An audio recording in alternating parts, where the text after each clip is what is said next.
ओम नमो भगवते वासुदेवाय। ओम नमो भगवते वासुदेवाय। ओम नमो भगवते वासुदेवाय।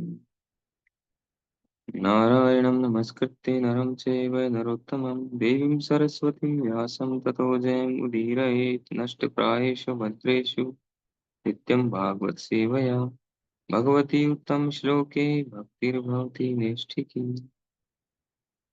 श्रीमद् भागवतम स्कंद एक अध्याय एक। मुनियों की जिज्ञासा। श्लोक संख्या 10। प्रायेण अल्पायुषे सभ्ये कलौ अस्मिन् युगे जना मंदासु मंदमतयो मंदभाग्या हि उपद्रुता। हे विद्वान, कली के इस लोह युग में लोगों की आयु न्यून है।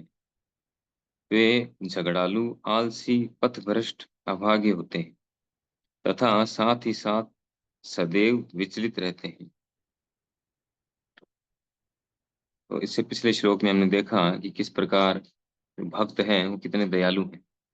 वो सभी के कल्याण के लिए कार्य करते हैं और सभी के कल्याण के लिए उन्होंने प्रश्न पूछा सूत गोस्वामी जी से। तो यहाँ तात्पर्य में प्रभुपाद जी कहते हैं कि क्योंकि भक्त दयालु हैं और सभी का कल्याण चाहते हैं, इसलिए उन्होंने क्या किया, एनालिसिस किया, विश्लेषण किया कि कलयुग के लोग कैसे होंगे।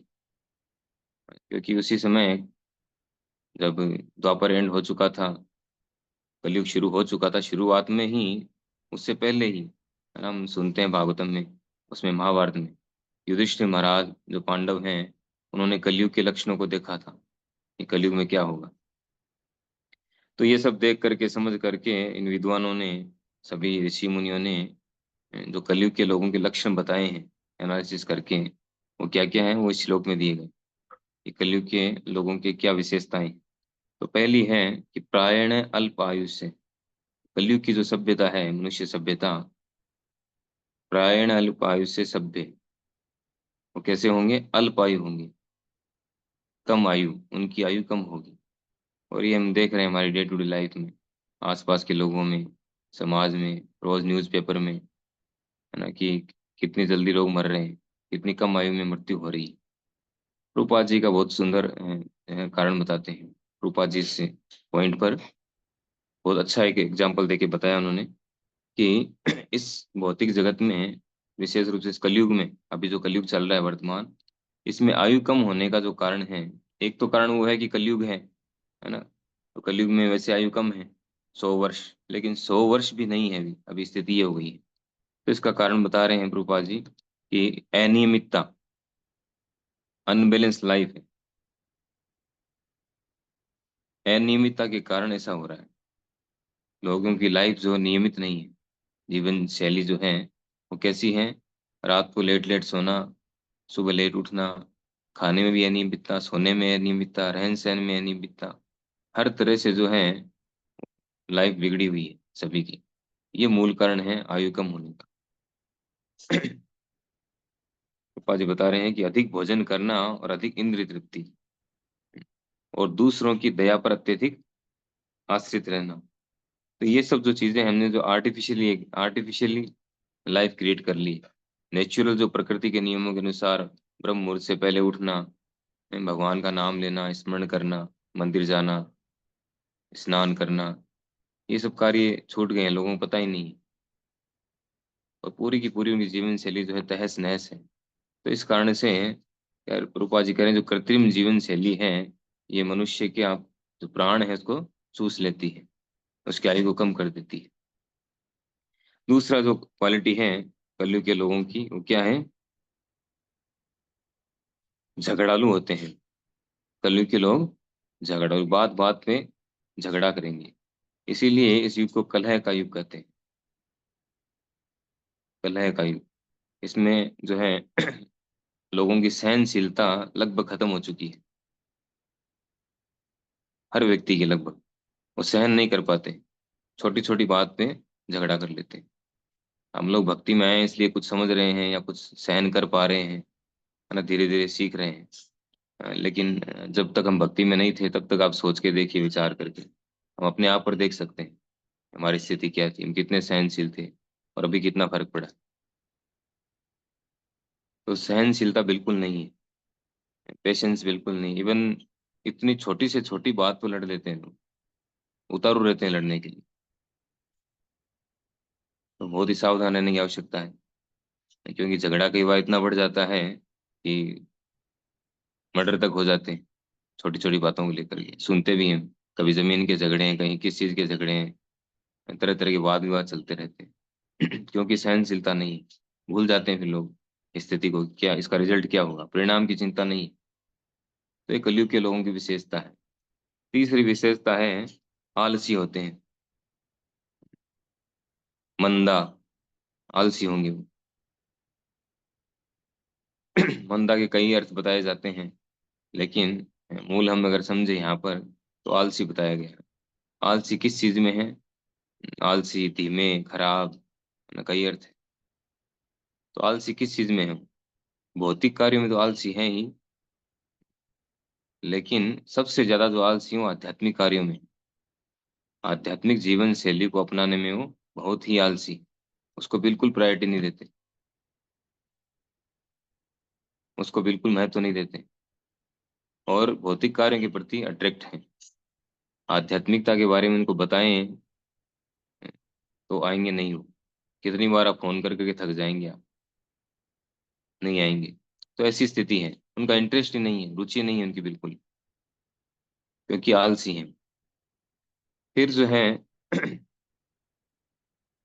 रूपा जिसको एलोबरेट करके बताते हैं आलसी किस प्रकार है, कि जो मनुष्य जीवन है उसका लक्ष्य क्या है? भगवत प्राप्ति। मनुष्य जीवन मिला है, उसका लक्ष्य ये है अल्टीमेटली, लेकिन उसके प्रति आलसी है।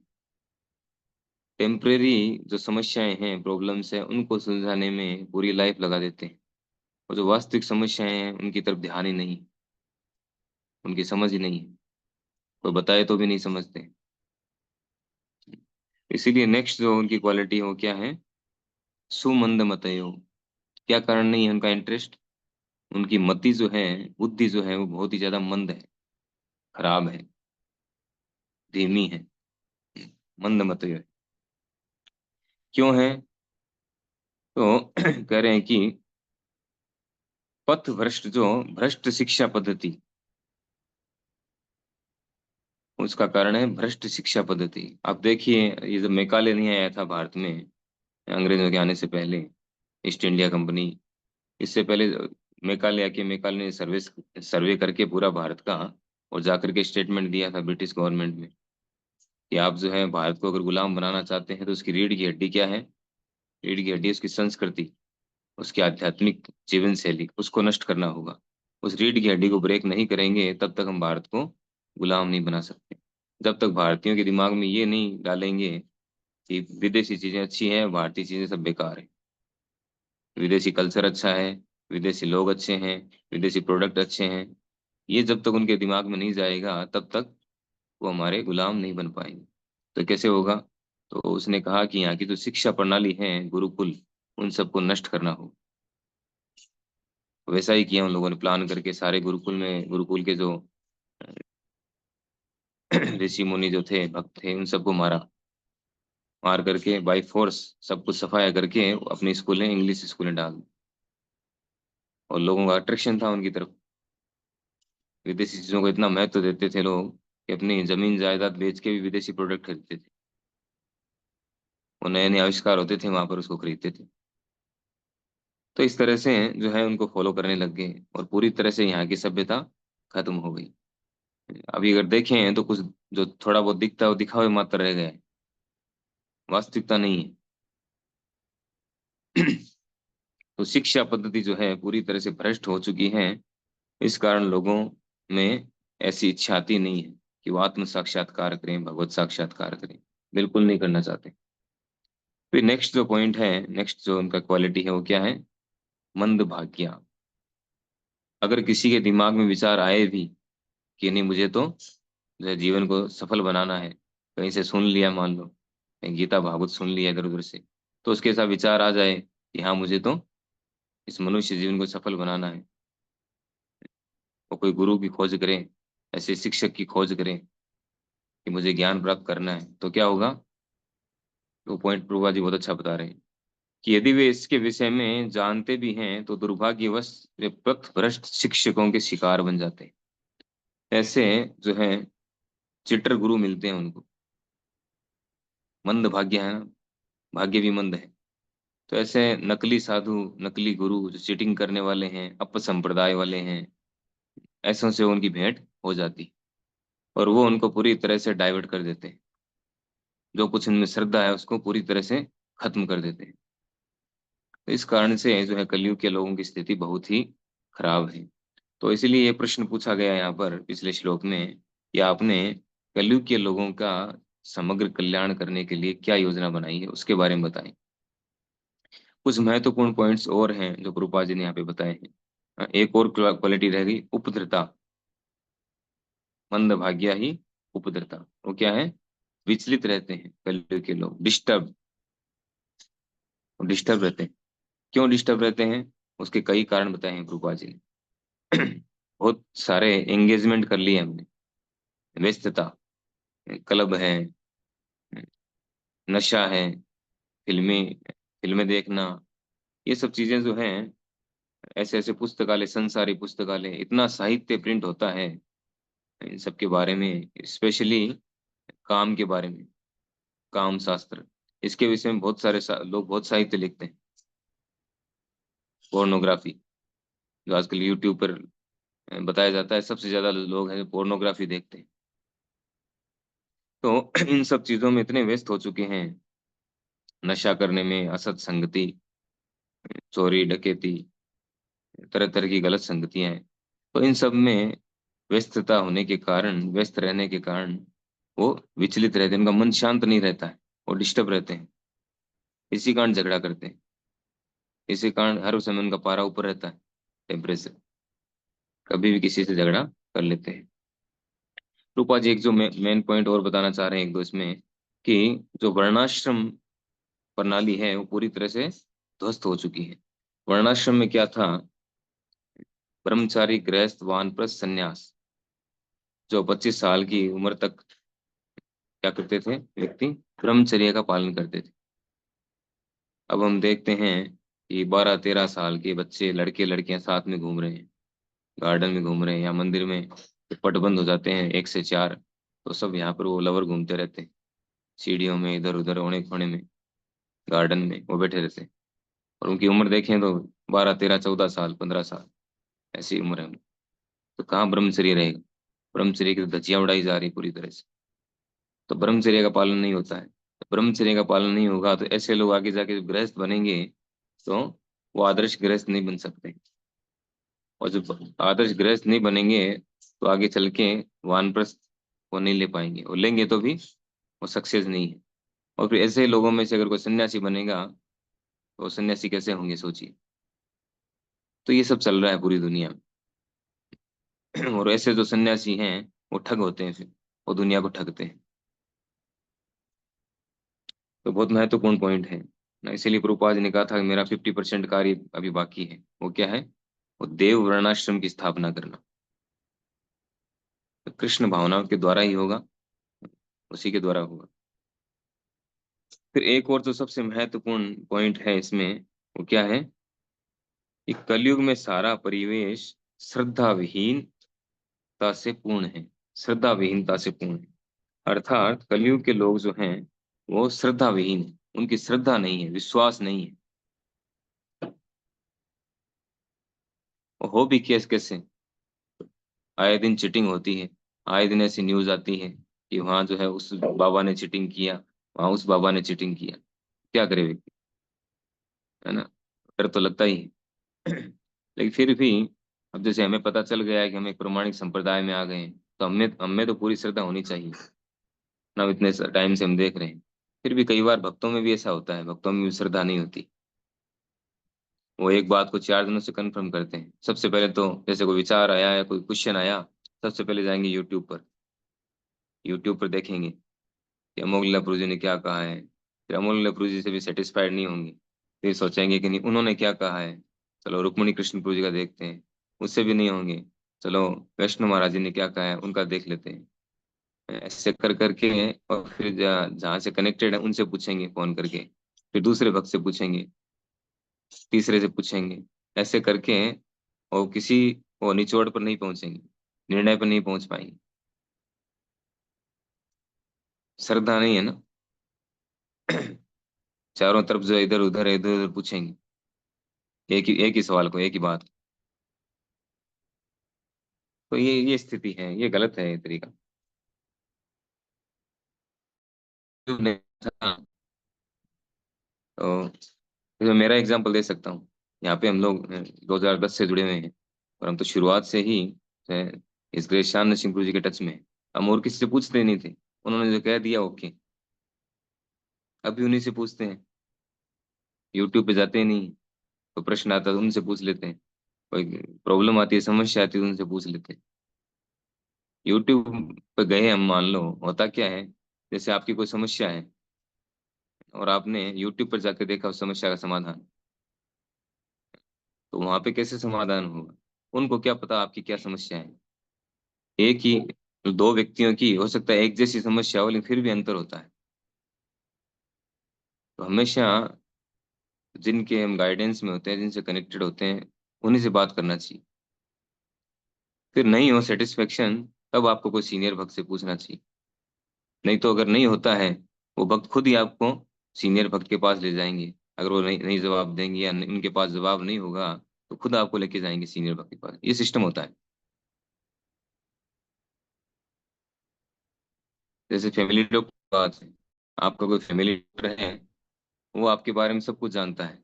आपकी फैमिली में किसकी क्या स्थिति है ना, कई सालों से आपकी फैमिली डॉक्टर है, उनको पता है। अब हम क्या करें, अगर बीमार हो गए, हमारी फैमिली डॉक्टर से सलाह न करके, एडवाइस न लेके, और सीधा चले जाते हैं और कोई डॉक्टर के पास, या फोन पर किसी से एडवाइस लेते हैं। उनको क्या पता हमारी क्या स्थिति है कि नहीं। वो कुछ भी दवाई दे दिया हमें, बाद में पता चलेगा कि सही सूट नहीं किया है, या कोई हेवी डोज दे दिया, हमारे पहले से कोई प्रॉब्लम चल रही है। तो इसलिए हमेशा जो है सावधानी रखना आवश्यक है। श्रद्धा होना जरूरी है। श्रद्धा तो सबसे पहली स्टेप है। श्रद्धा साधु संग भजन क्रिया अनर्थ निवृत्ति, इस तरह से। तो श्रद्धा सबसे पहली स्टेज है, स्टेप है। श्रद्धा के बिना हम कभी भी भगवत भक्ति में प्रोग्रेस नहीं कर सकते, आगे नहीं बढ़ सकते। श्रद्धा के बारे में श्री चैतन्य महाप्रभु कहते हैं कि किसी अलौकिक वस्तु में अटूट विश्वास। श्रद्धा का मतलब है अलौकिक वस्तु में अटूट विश्वास। तो हमें भगवान की वाणी में, भगवान में, भक्तों में विश्वास होना जरूरी। वो नहीं है तो हम कभी भी आगे प्रोग्रेस नहीं कर पाएंगे। तो बहुत अच्छे अच्छे पॉइंट्स बताए हैं। एक और जो महत्वपूर्ण पॉइंट लास्ट में रूपा जी ने बताया वो है कि कलयुग के जो लोग हैं, उनका जो बेस है वो क्या है?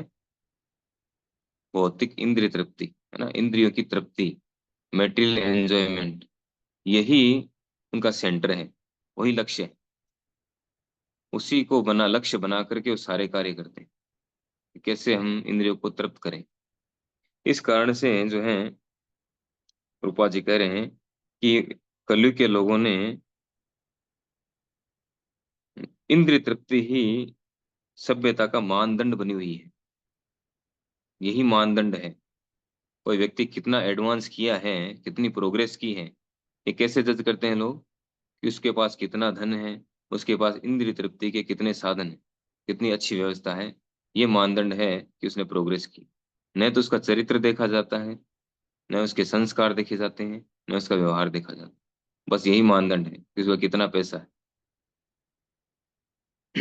इस कारण से क्या है, क्या हुआ है, गोपाल जी बता रहे हैं कि ऐसी भौतिक सभ्यता को बनाए रखने के लिए मनुष्य ने जटिल किस्म के राष्ट्रों तथा समुदायों का निर्माण किया है, और विभिन्न गुटों में निरंतर प्रत्यक्ष तथा शीत युद्ध की आशंका बनी रहती।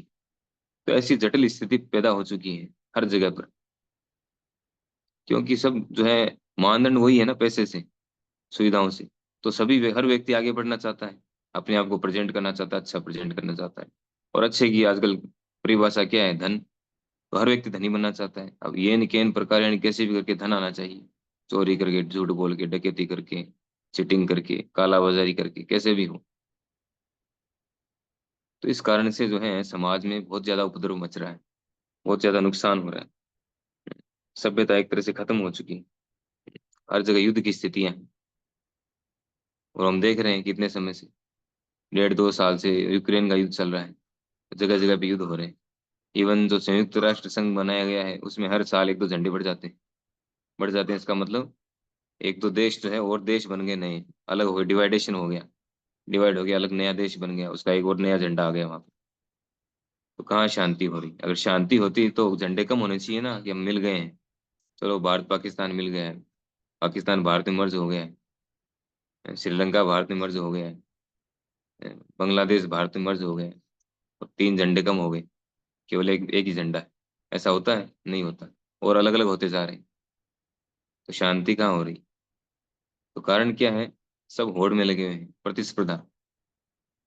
तो बड़ी खतरनाक स्थिति है कलयुग के लोगों की। तो ऐसी स्थिति को देखते हुए जो ऋषि मुनि थे उन्होंने